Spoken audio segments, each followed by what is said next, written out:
The air across Africa feels heavy with both memory and betrayal. For decades, our continent has carried the legacy of liberation movements, chants of freedom, and sacrifices written in blood. Yet today, many of those movements that once promised dignity have become elite clubs defending privilege instead of people. The soul of Africa, once burning with fire, is now described as being auctioned off, and that image captures the heartbreak of millions. Take South Africa, for example. Once a beacon of courage against apartheid, a land that inspired the entire world now finds itself accused of protecting wealth while shacks multiply around its cities. Its leaders speak of transformation, but too often bow to capital. They talk of renewal, but shield the same structures that bleed their people. This is not the Africa that Chris Hani, Steve Biko, or even Nelson Mandela dreamed of. This is not the leadership that millions died for. And yet, beyond the frustration, a new question emerges. Must Africa accept this slow decline? Or will the continent dare to choose another path, the path of fearless leadership, the kind that risks everything to restore dignity? Burkina Faso, under President Ibrahim Traoré, has already taken such steps, rejecting silence in the face of dependency. But will the rest of Africa follow? Or will nations like South Africa continue to be managed by caution and compromise while their youth remain abandoned? This is the crossroad we now face: courage or comfort, truth or compromise, dignity or decline. The time for waiting is over.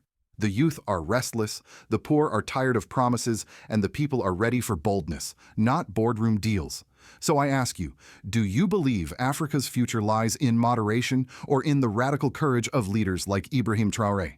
Stay with us as we break down why this message is shaking South Africa and why it could ignite a continental awakening. Please share if you believe Africa deserves more than broken promises. Subscribe if you believe the truth is worth more than the headlines. The story begins not in the dusty archives of history, but in the present reality of South Africa, a country once hailed as the beating heart of African resistance. The African National Congress ANC, once a proud liberation movement that defied apartheid with courage, now stands accused of betraying its very people. What was once a party of sacrifice and vision has become, in the words of critics, a manager of decline. To understand the weight of this accusation, we must recall what the ANC represented. For generations, it was the symbol of defiance against one of the most brutal systems of racial oppression the world had ever seen. Nelson Mandela, Oliver Tambo, Steve Biko, Chris Hani, these were names that electrified not just South Africa, but the entire continent. The struggle in Soweto's townships, the defiance of miners underground, the cries of students in the streets, all of it ignited hope that political freedom could be matched by economic freedom. South Africa was not just another country. It was a promise that Africa itself could stand tall. But fast forward to today, and that promise feels broken. President Cyril Ramaphosa, who once carried the aura of a reformer, now faces accusations of protecting privilege rather than dismantling it. His government speaks of transformation but bows to global capital. He speaks of renewal, but under his leadership, millions of youth remain unemployed. Townships remain in despair, and inequality remains entrenched. Ramaphosa talks of unity, yet governs through caution and compromise. The vision of bold economic justice has been reduced to endless boardroom negotiations and investor conferences. The contrast with Burkina Faso could not be sharper. In a far poorer nation, President Ibrahim Traoré has chosen not to wait for permission from the West to act. He has nationalized resources, expelled exploitative corporations, and openly challenged systems of dependency. Whether one agrees with every policy or not, what cannot be denied is the spirit of leadership that dares to risk unpopularity in Paris, Brussels, or Washington if it means dignity for citizens in Ouagadougou. That comparison is why Traoré's name echoes so loudly across Africa today. He embodies what critics say South Africa has lost: fearless leadership. It is not simply about Burkina Faso versus South Africa. It is about two models of governance confronting one another across the continent. On one side, the cautious, market-friendly, Western-approved leadership that promises reform but delivers only stability for the elites. On the other, the radical, risk-taking, sovereignty-driven leadership that says dignity is more important than investor confidence. One seeks applause abroad, the other seeks justice at home. The disappointment with South Africa stings deeper because of its history. This was the country that reminded Africans everywhere that systems as cruel as apartheid could be defeated. It was supposed to lead the way into a new age of African independence and solidarity. Instead, critics argue it has settled for protecting the status quo, appeasing corporations, defending inequality, and asking its poor to wait endlessly for a better tomorrow. That is why the words "the ANC of old" would weep if it saw what the ANC of today has become carry so much power. They are not just about a political party. They are about the betrayal of a generation's dream. They are about the erosion of principle, the withering of revolutionary fire, and the slow burial of hope beneath bureaucracy and compromise. And so the question is now unavoidable. Can South Africa rediscover its courage? Or has it become the cautionary tale of what happens when liberation movements exchange their radical convictions for boardroom privileges? For those who still believe in Africa's rise, the answer to this question matters far beyond Pretoria. It matters in Nairobi, in Lagos, in Dakar, in Ouagadougou. Because if the continent's once great flame of resistance has dimmed, then where will the next fire come from? The stage is set. On one side, the shadow of a broken promise. On the other, the flicker of a new spirit rising from unexpected places. The people of Africa are watching closely. They know that slogans are no longer enough. They are tired of being told to wait. What they demand now is courage in action, not comfort in office. The speech reaches its sharpest edge when the accusation turns into lament. The ANC of old would weep if it saw what the ANC of today has become. That line is not just rhetorical, it is a wound reopened.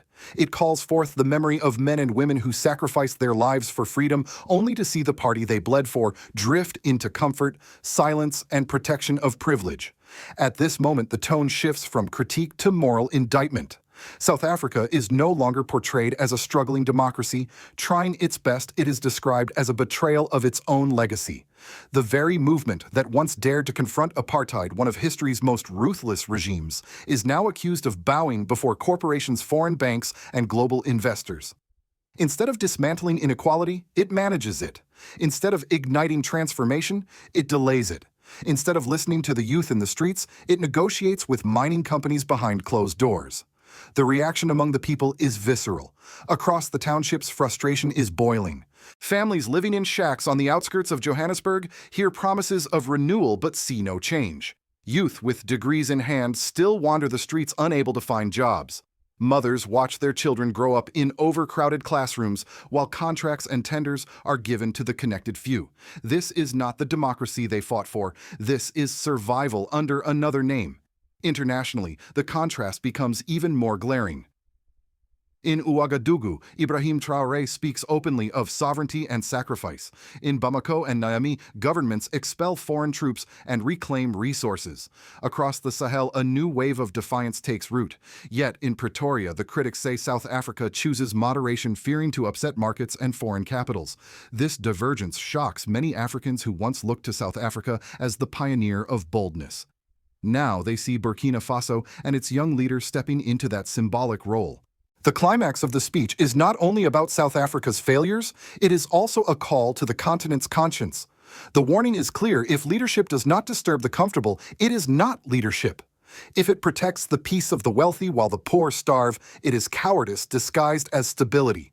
These words sting because they resonate with reality. Too many leaders across Africa repeat the same pattern: campaign with struggle songs governed with neoliberal policies. Promise land reform, deliver investor deals. Praise the youth during elections, criminalize them when they protest. And the reaction is spreading. Among the youth especially, this message lands like a hammer. They are told they are the future, yet treated as a problem. They are praised in speeches, but ignored in budgets. They are told to be patient, but every year of patience is another year of wasted potential. The betrayal of the youth has become the loudest silence in African politics, and the speech dares to shout what many whisper: the future will not be handed to them, they must take it. Globally, too, the message causes ripples. Paris, Brussels, and Washington are mentioned directly as places whose approval African leaders still crave. But the speech insists true courage lies in decisions made for Johannesburg, Lagos, or Ouagadougou, even if the West disapproves. That defiance unsettles the old order. Western diplomats see it as dangerous rhetoric. African youth see it as truth finally spoken aloud. In South Africa, defenders of Ramaphosa argue he is maintaining stability, preventing chaos, and ensuring investor confidence. But to the poor, stability feels like a code word for permanent waiting. To the unemployed, order feels like a cage. The speech exposes this contradiction brutally. What is stability worth if it only preserves suffering? What is progress worth if it leaves millions behind? By this point, the narrative has built to a breaking point. Either South Africa rekindles its revolutionary fire, or it accepts its role as caretaker of inequality. The crowd listening is left with a clear impression: the ANC is standing at its funeral, attended not by the people, but by boardroom elites. And across the continent, the reaction is spreading like wildfire, some in anger, some in grief, but many in renewed determination to demand more from their leaders. This is the turning point. It is no longer about one party, one president, or one nation. It is about whether Africa itself has the courage to rise. The consequences of this leadership crisis are not abstract. They are etched into the daily lives of ordinary South Africans. Walk through the informal settlements that sprawl outside Johannesburg or Cape Town, and the evidence is clear. Corrugated iron shacks stretch as far as the eye can see. Children play barefoot in dust beside polluted streams, and families share a single tap for water. These communities were promised dignity after apartheid, but decades later the promises remain unfulfilled. The civil consequences are profound. For the youth, unemployment has become not just a statistic, but a life sentence. University graduates wander the streets with diplomas in hand, but no opportunities to use them. Others, too poor to finish school, are pushed into cycles of crime, drugs, or despair. To them, democracy feels hollow, a system that talks of freedom but delivers little more than waiting. When the government speaks of long-term plans and stability, it sounds like another excuse for delay while their futures rot away. For the working class, the betrayal is equally sharp. Mine workers still labor under exploitative conditions, yet the wealth they extract never reaches their families. Farmers in rural areas struggle against land inequality that has barely shifted since apartheid's end. Mothers rise before dawn to catch overcrowded buses into cities where jobs no longer exist. These are not just hardships, they are visible symbols of a political project that has abandoned its own people. Politically, the cost is devastating. The ANC's reputation as a liberation movement has eroded into that of an establishment clinging to power. Trust in government institutions is at its lowest since the dawn of democracy. Young people who once sang struggle songs with pride now mock them as relics of broken promises. Each protest, each clash with police, each rubber bullet fired into crowds of hungry and angry citizens is a reminder that the gulf between the rulers and the ruled has widened into a chasm. And this erosion of legitimacy has continental consequences. South Africa was once the moral compass of Africa, a beacon that proved even the most brutal system of oppression could be defeated. If South Africa falters, it risks dragging down the credibility of liberation movements across the continent. Already, voices in Burkina Faso, Mali, and Niger contrast their defiance with South Africa's compromises. For them, the failure of the ANC is proof that liberation movements can decay into elite clubs unless they are renewed by courage and sacrifice. The speech makes this point with brutal clarity. Africa does not need managers of decline. It needs visionaries who are willing to sacrifice comfort for the people's dignity. Without such leadership, the civil fabric frays. Protests become more frequent, fueled not just by anger at poverty, but by despair at betrayal. Political stability becomes fragile, resting on fear rather than trust. And in that fragile space, external powers and corporations find it easy to dictate terms, exploiting division to tighten their grip on Africa's resources. In South Africa today, the consequences are visible: a restless youth, a disillusioned working class, and a government that clings to stability as its last justification. But the deeper consequence is spiritual. A nation that once inspired the world now risks becoming a cautionary tale. The cost of failed leadership is not just economic stagnation, it is the slow death of hope. And when hope dies, history warns us people do not remain silent. They rise. From the outside, the world often frames South Africa as a model of stability.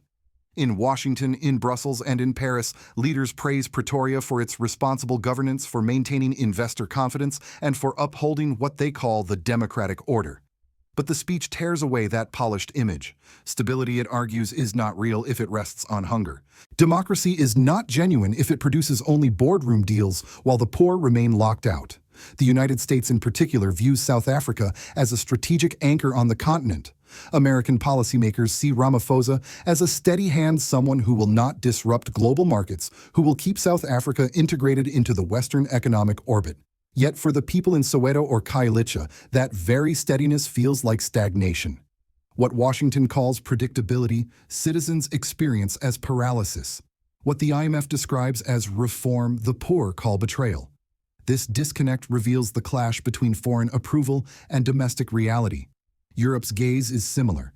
In Brussels, South Africa is seen as a partner that won't rock the boat. Unlike Burkina Faso or Mali, it does not expel French troops or nationalize mines. It attends global summit signs, climate pledges, and speaks the language of compromise. But on the ground, compromise looks like overcrowded classrooms, jobless youth, and endless waiting. The message of the speech is blunt applause in foreign capitals does not feed the hungry mother in Cape Town, nor does it restore dignity to the worker in the mines. Against this backdrop, Burkina Faso under Ibrahim Traoré presents an uncomfortable contrast. Where Pretoria seeks approval, Ouagadougou risks condemnation. Where South Africa chooses gradualism, Burkina Faso chooses rupture. The West calls Traoré a radical or even a dangerous populist, but many Africans call him courageous.